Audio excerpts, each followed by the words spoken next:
Nouvelle édition sur RTI1. Bonjour, merci de nous rejoindre. La journée de l'excellence qui se tient la veille de la commémoration de la fête de l'indépendance du pays n'aura pas lieu cette année en raison de la pandémie à Covid-19. L'annonce a été faite à l'issue du Conseil des ministres de ce mercredi.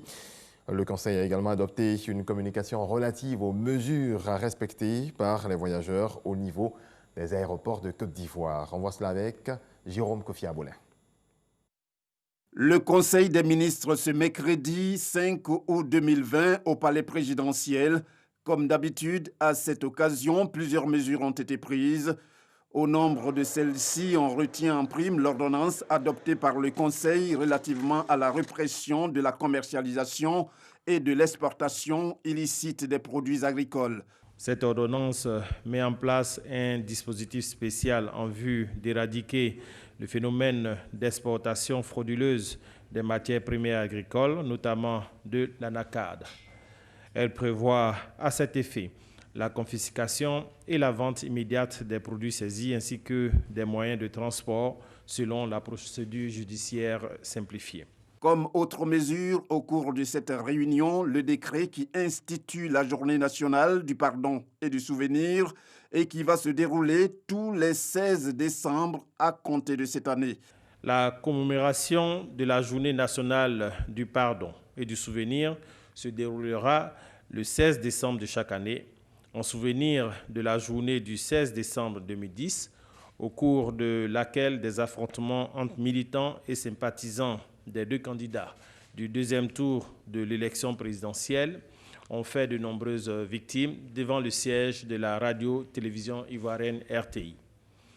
L'institution de cette journée spéciale est une exhortation de l'ensemble des Ivoiriens et des habitants de la Côte d'Ivoire au pardon réciproque afin d'honorer sans discrimination la mémoire de toutes les victimes des différentes crises survenues dans notre pays, de façon à nous préserver contre la répétition de ce passé douloureux. Ce Conseil des ministres, on peut le dire, en est le premier pour Ahmed Bakayoko en tant que Premier ministre, le nouveau chef du gouvernement pour rendre hommage à l'ex-premier ministre Feu Amadou Gon Coulibaly indique vouloir s'inscrire dans la continuité des actions de son prédécesseur.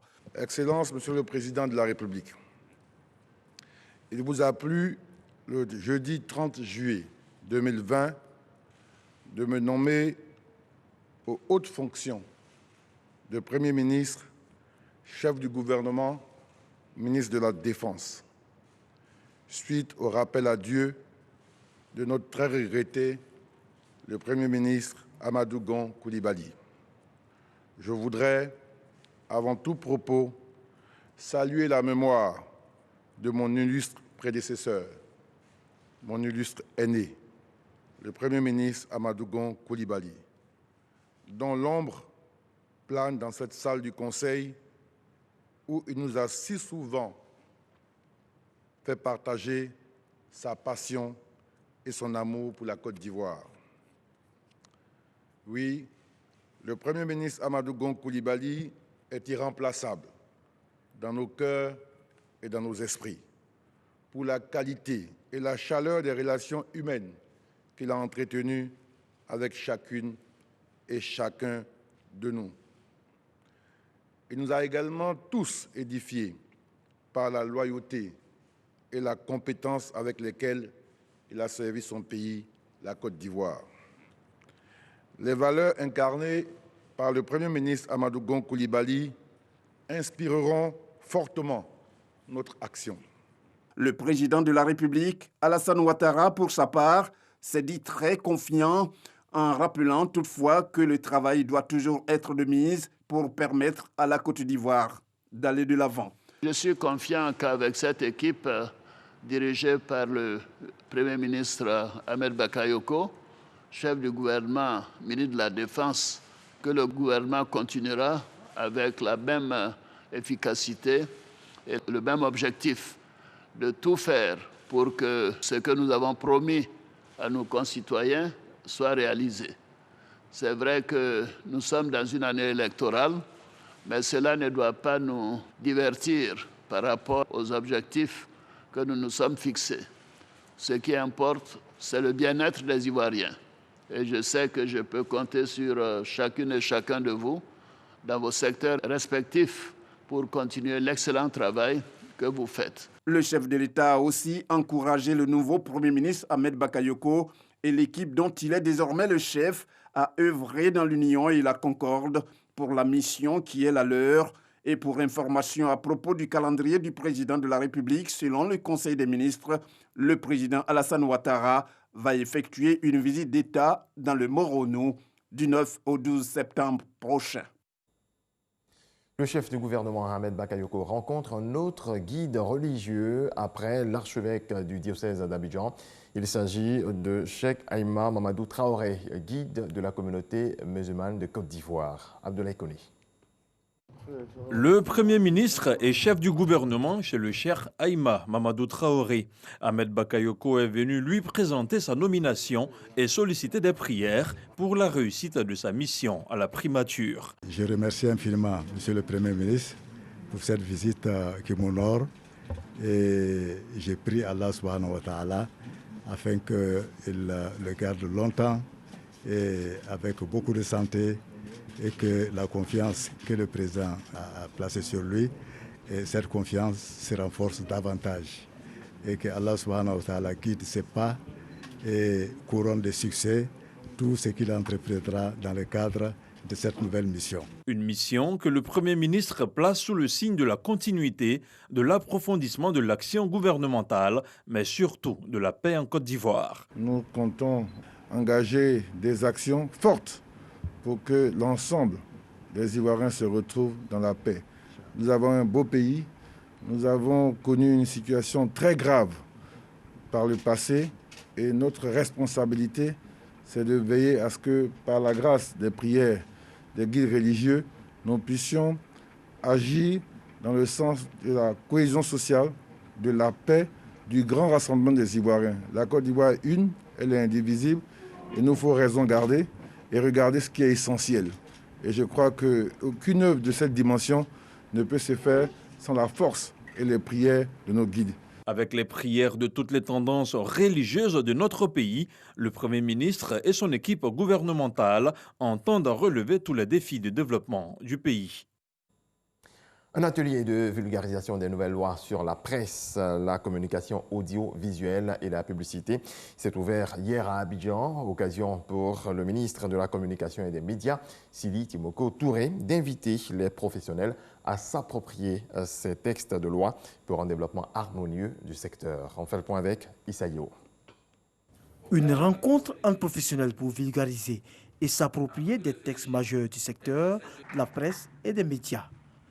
Une initiative du ministère de la Communication et des Médias. Ces grandes avancées enregistrées ces dernières années, notamment depuis 2018, ont été impulsées par des réflexions inclusives, initiées s'inscrivant dans le document cadre de la politique nationale de communication et des médias, PONACOM 2019-2023.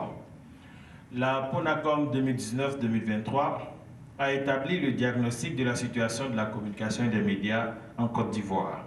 Selon le ministre Sidi Timoko Touré, le secteur de la communication et des médias est important pour la Côte d'Ivoire. Pour ce faire, il insiste sur les nombreux investissements faits par le gouvernement pour rendre le secteur viable.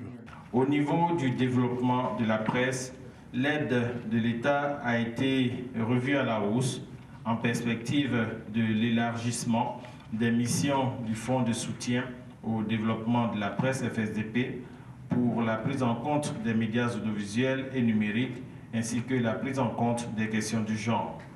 Ainsi, le budget du FSDP, qui était de 1,8 milliard de francs CFA en 2019, est passé à 2,6 milliards de francs CFA en 2020, soit une hausse de près de 1 milliard de francs CFA. Cette rencontre qui s'achève ce jeudi 6 août 2020 est une aubaine pour les professionnels de la communication et des médias. Ils entendent faire le bilan de la réglementation de ce secteur et à mieux connaître ces textes.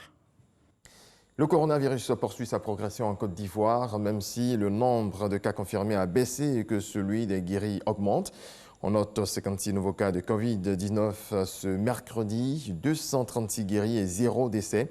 À la date du 5 août, la Côte d'Ivoire compte donc 16 349 cas confirmés, 12 191 personnes guéries et 103 décès. Se laver régulièrement les mains, porter un masque de protection dans les lieux publics et respecter la distance d'1 mètre entre les personnes. Voici quelques mesures barrières pour éviter la maladie et briser la chaîne de contamination. Koumassi est devenu en peu de temps un symbole en matière de propriété en Côte d'Ivoire. C'est ce qu'a déclaré la ministre de l'Assainissement et de la Salubrité. Le maire de la commune de Koumassi, le ministre Ibrahim Cissé Bakongo, a donc été élevé au rang d'ambassadeur d'honneur de la salubrité par la ministre Anne-Désirée Ouloto.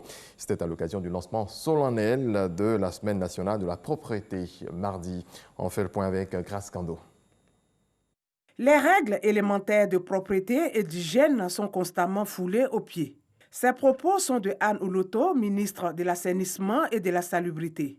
En plus des actions menées pour inverser la tendance, chaque année, à l'orée de la fête nationale, une semaine nationale de la propriété est initiée. Elle vise à inculquer à la population le goût de la propriété. On va donner conseil à nos enfants, nos petits-enfants, pour qu'au moins ils maintiennent la propriété dans la commune. Chacun doit être gendarme de son quartier.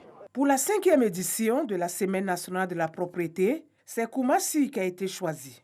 Selon la ministre Anne Ouloto, la commune est un exemple en matière de salubrité et aux autorités locales de livrer leurs recettes. Le curage de caniveaux, les enlèvements d'ordures, le déguerpissement des trottoirs, nous n'attendons pas d'occasion spéciale.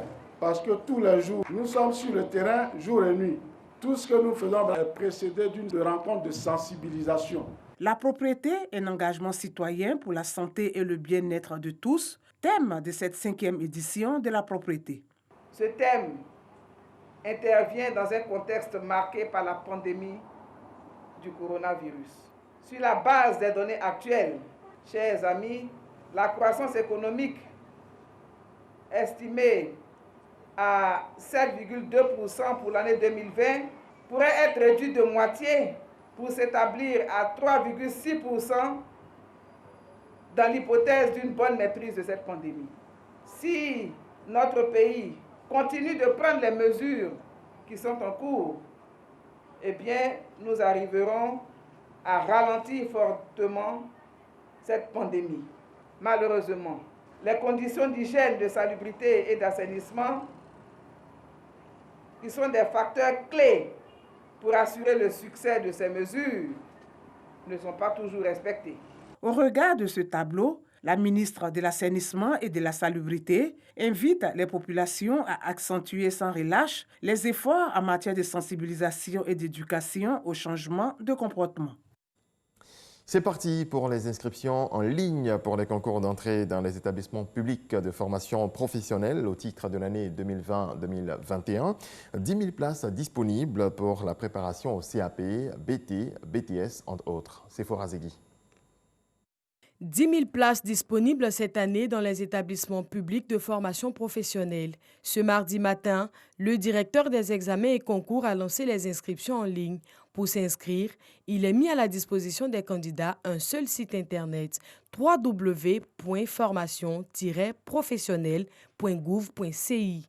Ces concours visent la préparation du CAP, du BT, du BP, de l'APBTS et du BTS. Le certificat d'aptitude professionnelle CAP est destiné à tout Ivoirien âgé de 15 à 27 ans et justifiant du niveau minimum de la classe de 3e.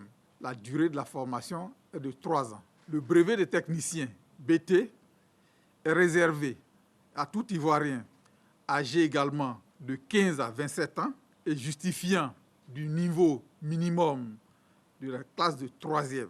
Le brevet de premier cycle, le BEPC, est toutefois exigé pour les candidats qui postulent au BT en sciences médico-sociales.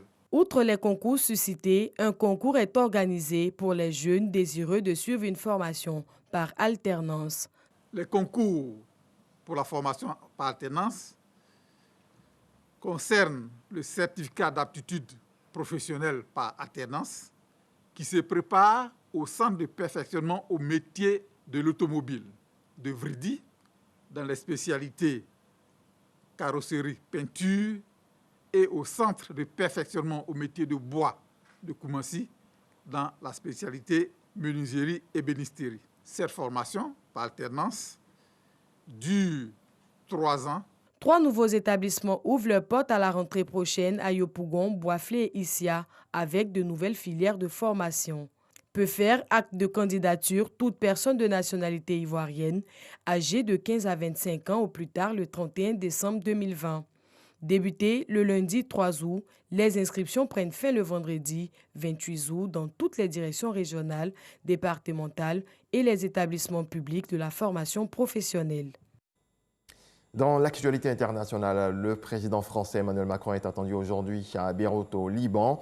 Pendant ce temps, les secours continuent de chercher des victimes parmi les débris de la double explosion qui a ravagé la capitale libanaise.